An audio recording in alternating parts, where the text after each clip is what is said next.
My name is Amelia, and the day I stood in front of my entire family holding what they thought was a worthless piece of paper, watching their smug faces crumble into ash, was the day I understood that the best revenge isn't anger. It's truth served cold, with receipts. Have you ever been invisible in your own family? Let me back up. I was 23 when Grandpa died, and I'd been his favorite since I was old enough to understand his jokes. Not the golden child favorite.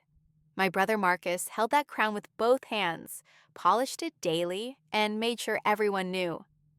I was the quiet favorite, the one Grandpa called when he wanted to talk about books, when he needed someone to drive him to his doctor's appointments, when he just wanted company that didn't expect anything from him.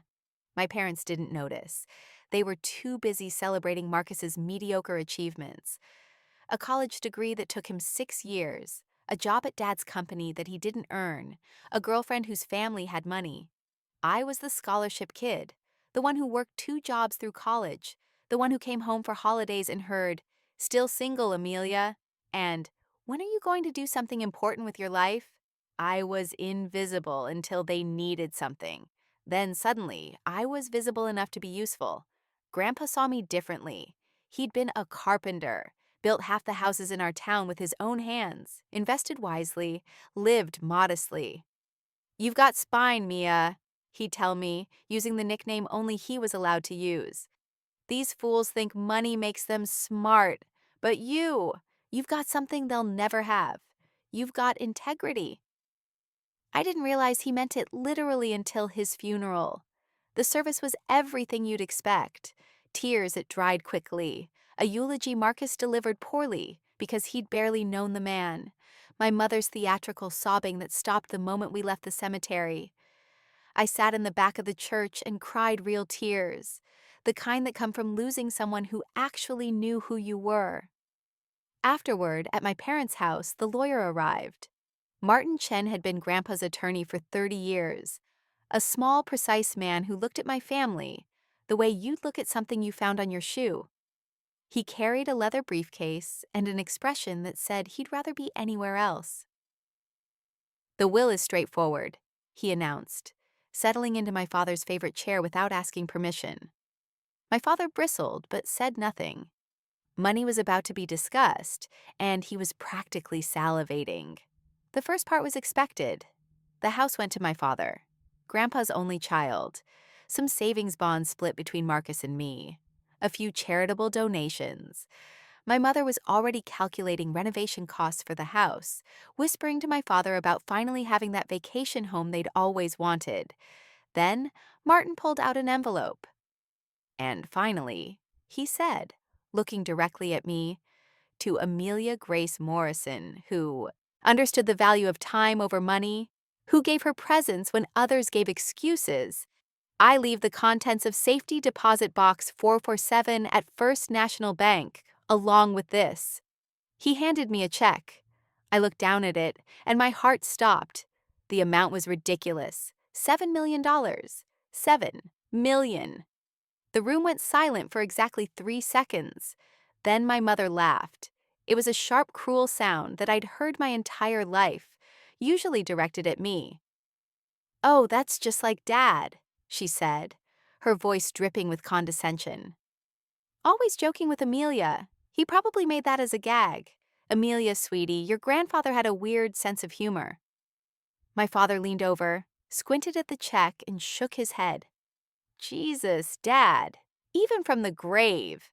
He was trying to sound affectionate, but I heard the edge underneath. "That's clearly fake, honey. Don't get your hopes up." Marcus snatched the check from my hand. 7 million? Come on. Grandpa lived in a 2-bedroom house and drove a truck from 1987. This is obviously a joke. He probably wanted to see if you'd actually try to cash it." "Maybe it's a lesson," my mother added, warming to the theme. "You know, about not being greedy, about understanding your place." Martin Chen's expression didn't change, but something flickered in his eyes, something that looked like anticipation. "The check is legitimate," he said quietly. "I witnessed it being written and certified, along with instructions for the safety deposit box, which contains documentation Miss Morrison will need. Documentation for what? My father demanded. That's between me and my client, Martin replied, standing. He handed me a key and a business card. Call me tomorrow, Amelia. We have things to discuss. He left before anyone could respond, and the room erupted. This is insane, my father said, pacing. There's been a mistake. Dad didn't have that kind of money. Where would it have come from? Obviously, it's not real, Marcus said, tossing the check onto the coffee table like it was trash. Amelia, don't embarrass yourself by trying to cash that. Everyone will laugh at you. My mother picked up the check with 2 fingers, studying it. I mean, it looks real, but… She laughed again. Imagine if you walked into a bank with this. They'd think you were trying to commit fraud. I sat there holding the key, saying nothing. Because here's what they didn't know, what they'd never bothered to learn. I'd spent 4 years getting my accounting degree. I'd interned at a forensic accounting firm. I knew what a certified check looked like, and this was real. But I didn't say that. I just smiled, small, quiet, and said, "You're probably right." That seemed to satisfy them. They moved on to discussing the house, the furniture they wanted, how quickly they could sell it. Marcus suggested turning Grandpa's workshop into a game room. My mother wanted to gut the kitchen. I excused myself early, claiming exhaustion, and drove home to my small apartment with the key burning a hole in my pocket. That night, I didn't sleep. I lay in bed thinking about 23 years of being second best, of watching opportunities go to Marcus while I got lectures about being humble. I thought about every time my mother had introduced me at parties as our daughter who's still finding herself, while Marcus was our son the executive. I thought about my father telling me, at my college graduation, that it was nice I'd finished, but real success was measured differently.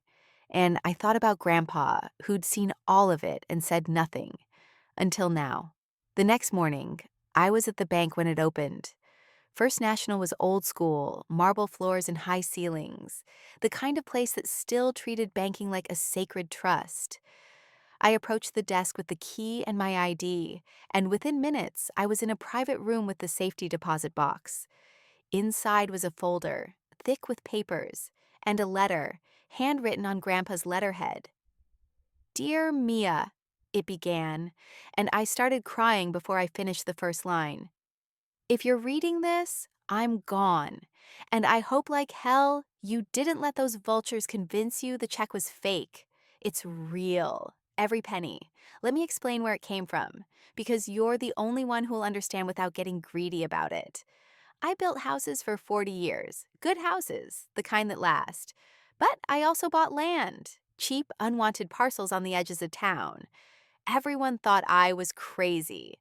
Your grandmother, God rest her, thought I was throwing money away. But I knew something they didn't. I knew this town would grow. I knew that farmland at $50 an acre would someday be worth $50,000. I sold the last parcel 6 months ago. Commercial development. Made more on that one piece than I made in 20 years of carpentry. I invested the rest. I lived modestly. Not because I had to, but because I didn't need much. Your grandmother and I had everything that mattered. Your father doesn't know about the land. I tried to tell him once, tried to teach him about patience and planning, but he was too busy trying to look rich to actually become wealthy. Marcus is worse. He thinks he's entitled to success just for showing up. Your mother? Well, she made her choices. But you, Mia, you worked, you studied. You showed up when it mattered, not because you wanted something, but because you cared. You're the only one who ever asked me about my life, my history, my thoughts. You're the only one who treated me like a person instead of a future inheritance. So here's what I'm giving you. Freedom. The money is yours, completely, no conditions. But the folder contains something else, the truth about your family's finances. I've been keeping records, Mia. I know things they don't think anyone knows. I know your father's company is failing because Marcus made some very stupid deals. I know they were planning to pressure me to take out a reverse mortgage on my house, to bail them out. I know your mother has been telling people at the country club that you're troubled to explain why you don't come around much. Use this information how you see fit, or don't use it at all. That's your choice. But I wanted you to have the truth and the means to protect yourself with it. Be smart, Mia. Be ruthless if you have to be. But most of all, be free. All my love, Grandpa. I sat in that sterile room and read the letter 3 times, then opened the folder. Inside was a decade of documentation: financial records, recorded conversations, emails, screenshots. Grandpa had apparently decided somewhere along the way to keep a record of everything. There were emails from my father to Grandpa, asking for money and using increasingly desperate language. There were texts from my mother complaining about me, saying things that made my stomach turn. There were financial statements showing that Marcus had cost the family company nearly $200,000 in a single bad deal, then convinced my father to hide it from the board. And there, near the bottom, was a recorded conversation from 3 months ago. Grandpa had actually wore a wire, to a family dinner I hadn't been invited to. In it, I heard my family discuss me with a casual cruelty that took my breath away. "She's always been odd," my mother said. "I love her, of course, but she's not like us." "She's useful, though," Marcus replied. "She can do our taxes. God knows I don't want to pay someone." "She'll come around," my father said. "She always does. She's lonely. She needs us more than we need her." Then Grandpa's voice, quiet and cold. "You people make me sick." Silence on the recording. Then my mother, defensive. "Dad, we're just being realistic." "You're being cruel," Grandpa interrupted. "That girl is worth 10 of all of you combined, and you treat her like she's a burden. I've had enough. I'm done watching it." "Dad, don't be dramatic." The recording ended there. I sat with that for a long time. Then I called Martin Chen. "I need you to cash this check," I said, "and I need to know exactly what my legal options are regarding the information in this folder." "I was hoping you'd call," Martin replied. "Come to my office. We have work to do." Over the next week, I learned the full extent of my family's dysfunction. The company my father ran, the one Marcus worked for, the one they'd built their entire identity around, was drowning in debt. Marcus had made a series of catastrophically bad decisions, signing contracts without reading them, promising deliverables the company couldn't provide, alienating their biggest clients. My father had been covering for him, moving money around, hoping to fix it before anyone noticed. They were 3 months from bankruptcy, and they'd been planning to manipulate Grandpa into saving them. They'd drafted documents for a reverse mortgage. They'd researched elder care facilities, not because Grandpa needed care, but because they wanted to establish incompetence. They'd been building a case to take control of his assets. Grandpa had figured it out, and he documented everything. "You could destroy them with this," Martin said, spreading the papers across his desk. "Legally, financially, socially. The recordings alone would be enough to turn every business contact they have against them. And that's before we get into the fraud." "Fraud? Your brother forged your grandfather's signature on several loan applications last year. Your grandfather caught it, documented it, but never reported it. I think he was waiting to see if Marcus would come clean." Martin's expression was grim. He didn't. I went home that night and sat in the dark thinking. The money had cleared. $7 million in my account, real and mine. I could disappear. I could leave this town, these people, this entire life behind. I could be free. But that felt too easy, too quiet. I wanted them to know. So I planned, carefully, methodically, using every skill I'd learned in my accounting degree and every lesson Grandpa had ever taught me about patience. First, I hired a private investigator to verify everything in the folder, every document, every recording, every claim. It took 3 weeks and cost me $30,000. But when it was done, I had an airtight case. Second, I contacted the board of directors at my father's company. Not my father, the board. I requested a meeting to discuss financial irregularities I discovered. They agreed immediately. Failing companies make people nervous, and anonymous tips make them paranoid. Third, I rented a conference room at a nice hotel. Neutral territory. I invited my parents, Marcus, the company's board, and a lawyer I'd retained. I told everyone it was a family meeting about Grandpa's estate. I made it sound boring and procedural. They all came. Of course, they came. The board members arrived first, three men in expensive suits who looked confused about why they were there. My family arrived together, my mother already complaining about the inconvenience. Marcus looked annoyed. My father looked nervous. He probably suspected something, but not this. "What's this about, Amelia?" my mother demanded. "Why all the drama?" I waited until everyone was seated. Then I placed a folder in front of each person.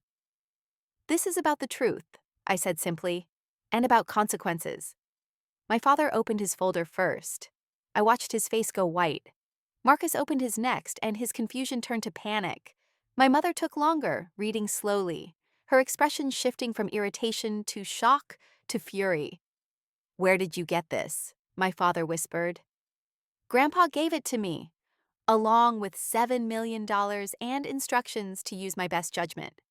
The board members were reading quickly, flipping pages, making notes. I saw their expressions harden. "This is—" Marcus started, but I cut him off. "Fraud? Yes. Forgery? Also yes. Gross negligence? Absolutely. Elder abuse conspiracy? That too." I kept my voice level, calm. Grandpa documented everything: the fake loan applications with his forged signature, the plans to declare him incompetent, the reverse mortgage paperwork you filled out without his knowledge. He recorded your conversations. He saved your emails. He knew everything. "He was confused," my mother said quickly. "He was old. He was sharper than any of you ever gave him credit for." I turned to the board members.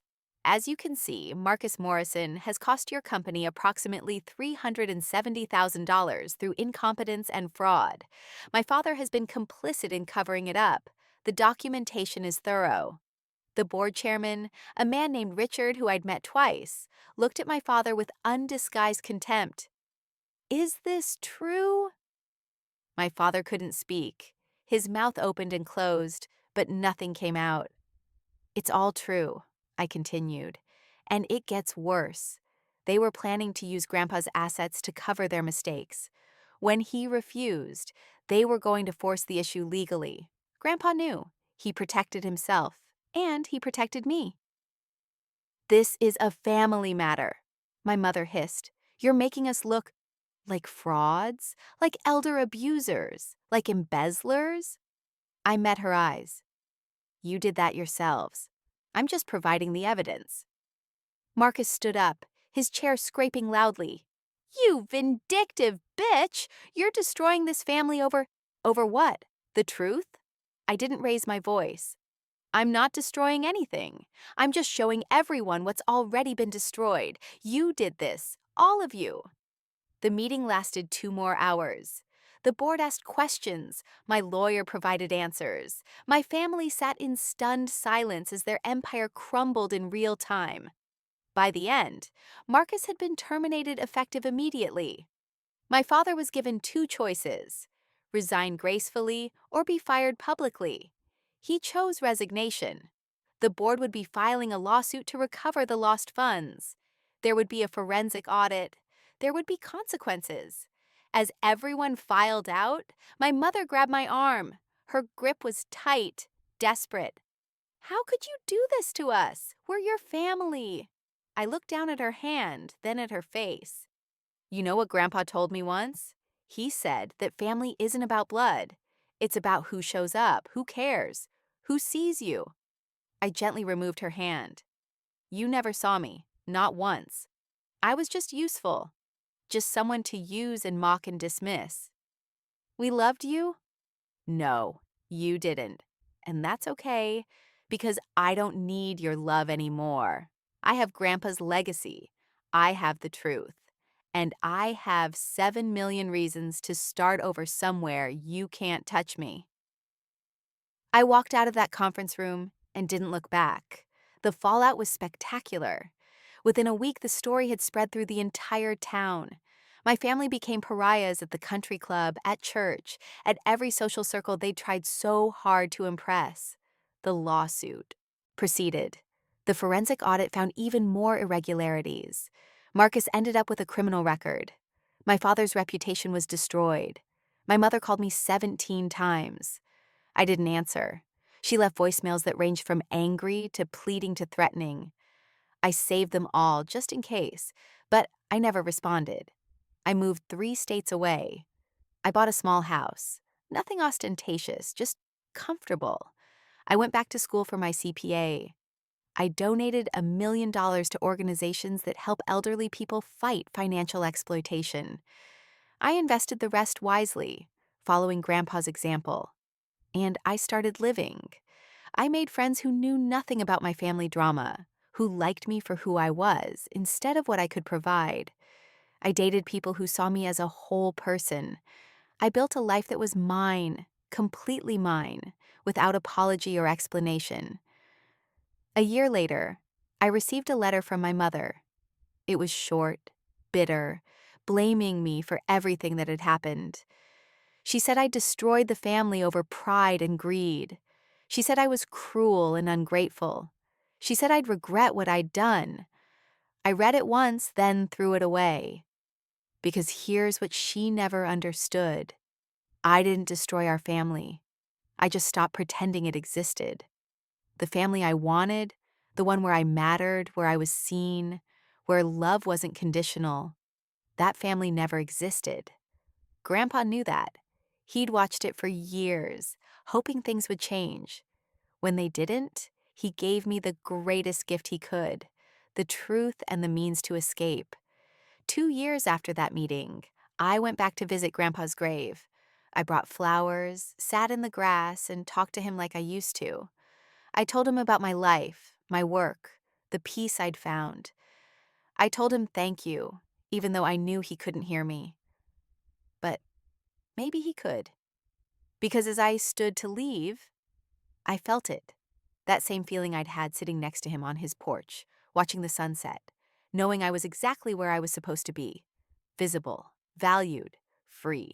Last week, I got a message from Marcus. He'd tracked down my email somehow, sent a long rambling note about how life had been hard, how he'd learned his lesson, how maybe we could reconnect. He didn't apologize, not once. He just wanted to know if I'd be willing to help him get back on his feet financially. I deleted it without responding. Because some people never learn that you can't rebuild bridges you burn to the ground. My parents are still in town, living in Grandpa's old house because they couldn't afford to keep their own. I heard they had to sell most of their things. The company folded 8 months after I exposed them. My father works as a consultant now, making a fraction of what he used to make. Marcus bounces between jobs, always looking for the next easy opportunity. My mother tells people I am difficult and ungrateful. She started a narrative where she's the victim, the loving mother abandoned by an ungrateful daughter. Some people believe her. Most people who knew Grandpa don't. I don't care either way. Their opinion of me isn't my burden to carry anymore. I'm 30 now. I run my own forensic accounting firm specializing in elder financial abuse cases.